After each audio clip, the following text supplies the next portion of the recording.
Welcome to the Grit Reapers, the podcast for aspiring online entrepreneurs that cuts through all the crap in the online business world and dishes out the raw and real truth about what it really takes to have a successful online business. No sugarcoating, no get-rich-quick schemes, just honest advice with a healthy dose of humor and hope. We're your hosts, Gail and Candace, two online entrepreneurs who've been there, done that, and lived to tell the tale. So if you're looking for straight talk, practical tips, and the occasional reality check to get your online business moving, you're in the right place. Let's get down to business. Welcome back to another episode of the Grit Reapers, where we discuss all things reality-based and we talk about the stuff maybe not everybody's talking about, the real stuff, the grit, the determination, the resilience that it takes to carry on as an entrepreneur in the online space. How's it going? Build your online business step by step. That's it. How are you doing today? I'm good, thanks. And how are you today? Yeah, I'm good. I'm good. So, Daily, we talk about this. We were just speaking about it before we pressed record, but basically the pink clouding, loving life. Oh my God, I'm like going to be the next success in the online space, to waking up not even 12 hours later thinking, fuck this, I'm burning it all to the ground. I hate my life. I can't do this anymore. And I'm going to go with dogs for forever. Not that there's anything wrong with walking dogs, but, just kind of going to something that feels a little less stressful and a bit more enjoyable. So this plague, this curse of the entrepreneurial journey, which is riding high one day and crashing down the next. You had some really interesting thoughts and some good practical tips to share maybe with our listeners. Like, what can you do when you're just having one of those, like, I can't do this? Maybe there are no sales coming in and it just feels like everything's pointless and like, what am I doing with my life? Yeah, absolutely. So maybe just to give a little bit of context to everybody, Cans and I were just talking about, we've both had periods and a couple, over the last 5 years. I can't actually believe I've been doing this for 5 years, but, a couple of periods over the last 5 years that were really, really quiet. And I think that, as business evolves and business in the online space changes, we're seeing it definitely now in 2025. More people are having these quieter periods as they are also building their business. Because let's face it, building your business is not something that happens overnight. It's something that happens over years. And so what can you do when things in your business are quieter than you would like, or maybe completely dead? I mean, there are times when your business is completely dead. And how do you go from, you might have been doing really well, having, great months, income coming in, and then suddenly, due to whatever reasons, you find yourself in a very quiet place. And I was in a group program in the early years where our coach basically said, she was coaching somebody who was saying, oh, the economy's bad and things are not working and I'm not getting any sales and I'm not booking any calls. And the coach said to her, well, what are you doing to remedy that? And she was kind of like, there was silence. And she's like, well, I'm doing what I've always done. And the coach was like, well, this is a time to be doing stuff that you haven't always done, because what you always done is not working at the moment. So I love that. She basically said, you put the control, some of the control back into your own hands. So some of the tips that she just did, and I must say I have implemented a couple of these on a couple of occasions, and they really have, helped. And didn't bring in huge amounts of money, but definitely like saw me over, got the momentum going again. And so, yeah, I'll share a couple of those. So the first one was to basically look back at your offers, because, sometimes we do have quite a few offers, and look back and see where the most offers have come into your business. So identify where those are coming from. And then perhaps, reach out, identify in your email list people who've either taken those offers before or people that are similar to the people who've taken those offers before, and actually reach out individually to them and offer. And you can do it, you could either do it as a flash sale, you could bundle some of your things together that makes sense, and actually go out and individually contact and offer, this new service or this bundled service or this flash sale to a list of warm people. I'm not saying to your whole list, to a list of people that you've worked with or who've already used that service. So that one was a really good one that I kind of thought, yes. The next one was actually, it worked really well for me. So towards the end of last year, I needed a quick injection of income because I was traveling overseas and I wasn't going to be earning for a couple of months. And I spoke to a coach and she was like, well, what service that's not going to take you a whole long time to create landing pages and do a launch and do warm-ups? She's like, what's one service that you could offer current clients that's like a step above, but that they really, really need? And she's like, let it be service-based so that it's just your time. You've got the time, so it's just your time.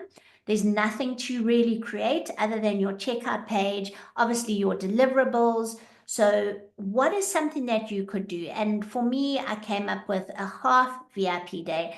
Being in South Africa, our time zones don't link for a full VIP day, although at the time I could have done like, it wouldn't happen all together. I could have a meeting with the person, do the VIP day the next day. But for me, the half VIP day worked well.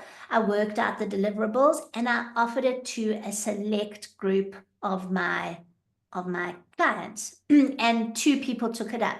So like that was a quick injection. It covered me for the time that I was traveling. And I think it's definitely something that we can do. You just have to think about what your audience needs. Because you've been giving them certain offers and they've been taking them up. So what is it that you can give them that's a slightly new offer, but that they need? And so for my audience, that intensive day, I pitched it to them as, let's get that project done, let's get that launch done, let's get that big thing done together over that time, and you'll walk away by the end of it and it's done. So that worked well. And then the other thing was literally just doubling down. So instead of feeling like, oh my gosh, nothing's working, my business isn't working, and kind of withdrawing, at the beginning of this year, things again were quiet. I just doubled down. I doubled down on what I normally do.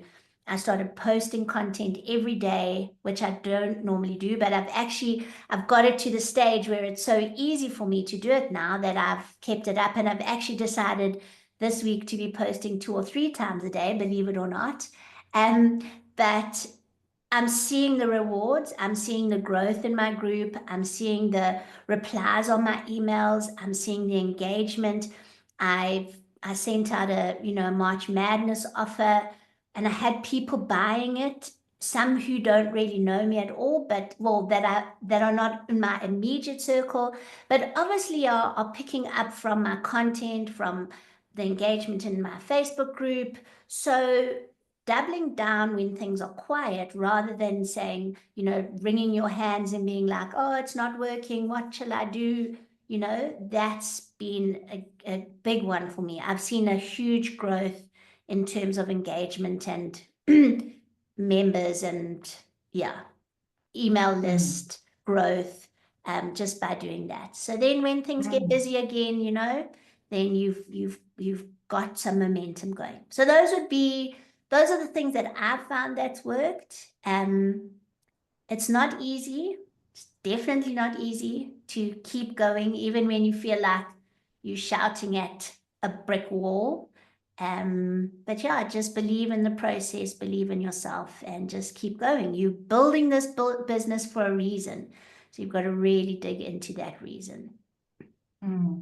Yeah, those are really nice. I like that they're like really practical, because I think what your coach might have been trying to get that person in the hot seat to see was like, you don't have to be a passive victim of this. It's not, you don't just like take it like, oh, things are so bad and I can't do anything. She was trying to, I think, like ignite her to say, well, so what are you doing about that? What like, can you do? Because there are so many things you can't control. You can't control the economy. You can't control the political climate, which a lot of my clients are seeing at the moment. The US is going through these huge changes. And I think a lot of people are kind of holding their breaths and waiting and maybe not doing as much as they were doing, or that's just my take. So there's so much you can't control, but what is it that you can control? And so I love that, because I'm definitely that type of person. If I feel like things are going wrong, I look at what I can control and I work on those. Yeah, that's an amazing quality. I must say, I'm a little bit the opposite. So like, I think I sometimes fall into that. I feel quite helpless, like this is happening to me, and oh my God, what can I do? I think, yeah, like some people may know, some may not, but last year I had a surgery to my knee, and things up until that point, I mean, like literally, I was laughing with Gail, like up until the day I was actually in hospital, I was like emailing and replying to clients, like my business had really felt like it was booming, like business was booming last year. And I was just going in for this like procedure. I knew there would be downtime and recovery, but I was like, I work from home anyway. Like my mind just saw like things were just going to kind of have this like maybe 10-day little like downtime, and then I'd slowly start getting back into it, and then you know how life is, it's just totally unpredictable and there are blind sides coming, and I just couldn't foresee that I had a complication after my surgery and my life just came to an absolute like grinding halt. Everything literally stopped in its tracks. I couldn't work, I couldn't move, I was out of action, really, for 3 months, completely out of action. And this incredible momentum, when you're like in that groove and you just feel, oh, all my hard work's like paying off and all the years of sticking with this, and oh my God, I'm pink clouding, like this is it. Just literally dried up, and I kind of came out of that experience and then hit another blind side where a couple of things happened with clients like that were still with me in inverted commas that I also didn't see coming. And I think contextually a lot was going on. And I started off this year actually in a really like just did not see this happening, went from being the busiest, what I would consider most like successful, financially successful phase of my entrepreneurial journey, to almost chalk and cheese, like everything drying up and just feeling like I'd lost all this momentum. Like all this momentum was just literally just dried up. And I think the thing that is different in how I've dealt with it is I have had, oh my God, poor Gail has had me, Gail, I can't do this. I'm done.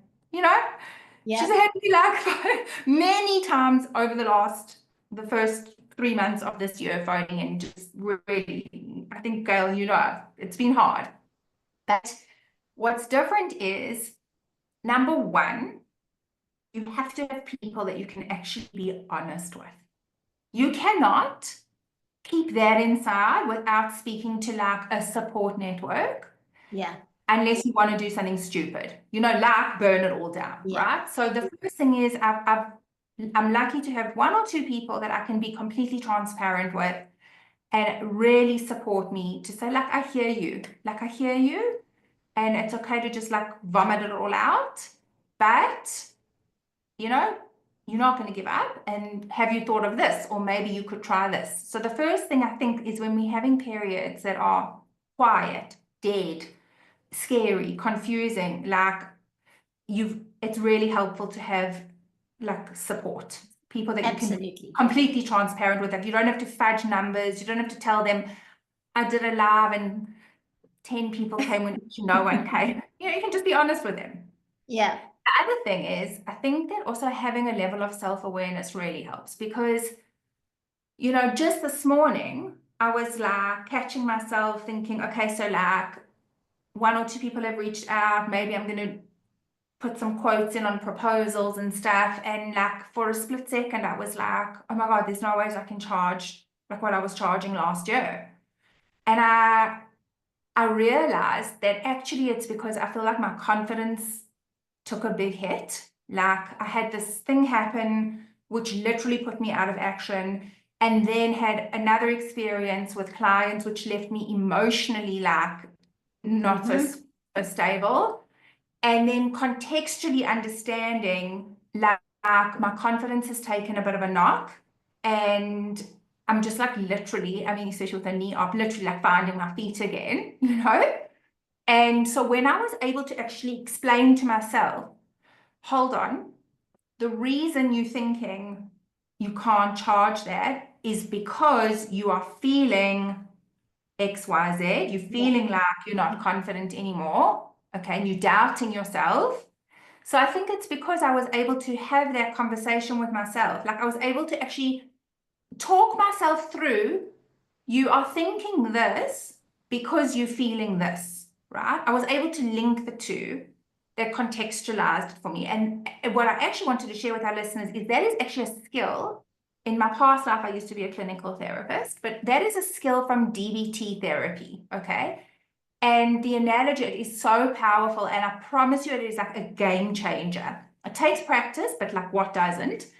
And they explain it like if you think about your mind like a double-story house, okay? On the bottom floor, they call it your emotional mind. Your emotional mind takes up the bottom floor, which actually quite literally, you know, when we act out of instinct, you know, fight or flight actually comes from like your kind of more primal regions of your brain.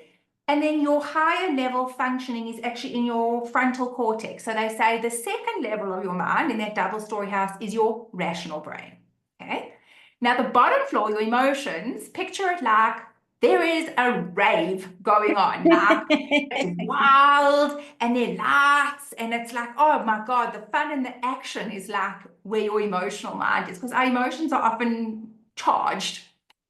Your rational mind is where all the prim and proper people are having a cup of tea, you know, and they're speaking like this. It's all very parrot, okay? Now, in between those two floors, there's a trapdoor. And what happens is when we get stuck in our emotional mind, like we're doing things driven out of our feelings, the trapdoor closes and you can't access your higher level thinking, functioning, okay? And similarly, if you're only in your rational mind and you do not feel at all, the trapdoor also closes, okay? So they, in effect, become inaccessible. If you're in one of those minds too much, you can't access the other one. And what that trapdoor is the go-between. It's the middleman between the rave and the tea party. And that is called your wise mind. And the way your wise mind works is to try and get the rave people and the tea party people to be speaking some kind of language that's like common. So when you're going through something, the wise mind says, I know you're thinking to pack it all in, to burn this down, but it's because you're feeling frustrated at your lack of progress. You're scared because you have no money coming in, okay? So it, in effect, explains to each of the minds how they what are is going linked. on. Yeah. Okay. And so this morning, that really helped me. It was like, no, you are not going to go back to what you were charging because that would be a purely emotional decision. It would be coming out of a place of you feeling shaken, not, you know, and let's just hold on. Even if you don't make up your mind right now, let's just know that that's where you're at. No, no hasty decisions. It's like that Yeah. very maternal kind of, like how you would speak to a child, like, I know you're frustrated and I know things aren't going your way, but you can't throw the chair across the room. you know, Oh, that explains it so beautifully, Cans. it really does. So I think having some self-awareness, like I know as well, I know if I'm physically unwell, like if I get flu, okay, and in some way, or if I haven't slept, which I often don't, I know when I'm physically compromised, it really affects me emotionally. And so I know that about myself. So I know that if I've had like 2 nights with very little sleep, by the third day, it's probably not the best day to be making big decisions about my business. You know what I mean? So Absolutely. Yeah. I think yours are like super practical things you can do, and mine maybe have been a little more on like the you need support, you need to have self-awareness, you need to know yourself. Yeah. So maybe more like the more emotional, like kind of Yeah. inner work stuff. And I must say, Cans, your and my friendship, partnership, whatever, has helped me so much as well because you do speak to the more psychological kind of things. I am a very practical. So in my money architects, I am a ruler first and foremost, and that ruler just wants me to work and work and work until I'm like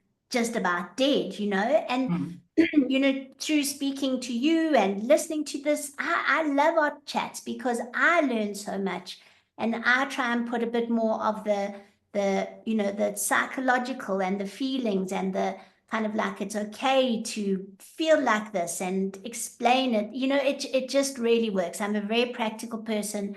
For me, taking control is doing something, and I don't always have to do something. Sometimes I can understand something, you know. Yeah, yeah, totally. And likewise, like not even 2 weeks ago, I was just not having a great day, and you were like, okay, like let's think about what you can do, So I think it works well. We have a Yeah. great harmony because I think you actually need both. I think Yeah. you need both in your life. You need both aspects of like the rational thinking, execution style, kind of like doing, and you need to be. You need to just Yeah. like understand yourself, give yourself space, and it works best when they linked, through that like Yeah. wise mind, like DBT says. Yeah. Um, Absolutely. I will say that, it's hard. It's hard. It's like incredibly rewarding. Oh my word. Like last year it was a really good year. It's great when you start feeling like all your work and hard and sweat and tears and it's all paying off. But I think this just kind of comes with the territory. I think like being an entrepreneur, that feast, famine, up, down, it's like the nature of the beast. What I kind of hope is that the peaks and the drops are just not as severe anymore. They Yeah. kind of start shortening. So you kind of do this as opposed to like these big spikes. Absolutely. Just more like a Yes. wave than big sparks in mood and in Yeah. state. A Um, 100%. yeah. But we've always said you have to have rhino skin. You have to have like real grit and real Absolutely. resilience to keep at it. Yeah. And the thing is that I think I said, you've got to just keep remembering the why. You started this business for a reason. You have an audience who you can help. You might not realize just how much you are impacting on them. So don't give up. Keep going. Mm. You've just got to be okay with the fact that everything is a test. You are going to have, really good times, and the bad times are also going to happen. It's just life, but it's the way that you deal with them. And you might have to give yourself grace and be like, okay, today I'm just not going to work because I just don't feel like it. And then the next day you're just going to pick yourself up and you're just going to carry on. So Yeah, yeah, yeah. keep I going. mean, I was like, 4 weeks ago, thinking like, okay, I'm going to see this as an opportunity. I don't have a lot of client work. So I've got all this time on my hands, and the stuff that I do for clients in their businesses, like the method that I help them organize and think through, and I've never done on my own business, So, okay, I'm going to use this as an opportunity, and I managed to do a whole lot of stuff that for the last 3 years I just haven't had time to do. And then I was like, you know what have I got at my fingertips? Like, what have I got that doesn't require, like, I loved when you said that the coach was like, what could you put together that doesn't require hours of building out landing pages? Like, what have you got? I thought the same thing. What have I got that doesn't require me to now grow an audience of strangers? And I thought, well, everyone in my personal life, people that are like the moms at the school, and people like family friends, and are always asking me, what do you do? And oh my God, that sounds so interesting. And I did that, and I did that. And I thought, well, you know what I'm going to do? I'm just going to like put it out there. And so I'm thinking about doing like a morning in person, like at my home, and just talking about like how to advertise, how to market yourself online. Would you be interested in something like this, And within 2 hours, I said I can only have 10 people, and within 2 hours, I had 10 people. Yeah. So, and I think again, it might not be what you want it to be. It's not your top tier, highest offer, okay? But it doesn't mean you can't do anything. You know stuff that other people don't know. So it is Exactly. about sometimes getting creative. So many people on our podcast, like specifically Ines, Kasha, they speak about how you can see these things as opportunities rather than feeling like a victim of like bad circumstance, So yes, you've got to be a little bit creative. Reach out to past clients. Like, is there anything you need help with? Do you know anyone that could use XYZ? Let's work out a referral partner agreement. There are definitely things you can do that you don't have to be like this passive victim, feeling like there's nothing you can do. You don't have any control. Yeah. Absolutely. Hundreds. I love that, Cans. Yeah. So keep going, guys, keep trucking. And if you don't have anyone that you can speak to honestly about what's going on, Gail and I can be those people for you. Yes, So 100%. you can always reach out to us, let us know. And we'll end off by saying to our listeners, Gail and I would love to make content you want to listen to, stuff you find helpful and useful. So if it's funnels or content or conversion stats, if it's AI tools, like what is it that you are interested in learning about, let us know and we will put it together for you. Absolutely. We love putting content together. Yeah, cool. Guys, we'll catch you next week. Thanks for listening, and we'll see you soon. Catch you next week. Have a good week. Bye. Bye.